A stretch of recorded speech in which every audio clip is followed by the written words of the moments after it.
Welcome to Divine Timing Meditations. This is a verse from the Tao Te Ching. Please refer to the description box below to learn more about the Tao Te Ching and how to incorporate it into your daily life. The relaxing music here will continue for a few minutes after the verse is read aloud. Please use this time to contemplate the verse's meaning and what it means to you. Feel free to share your experience with us in the comments below. And while you're here, please subscribe to our channel to get notified about all of our self-discovery content. Now let's begin.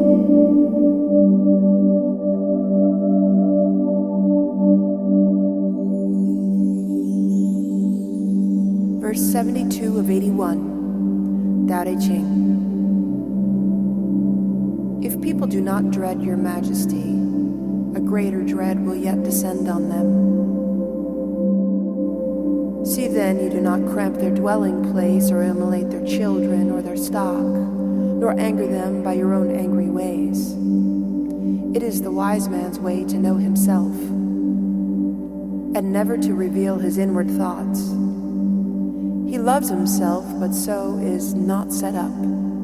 He chooses this in preference to that.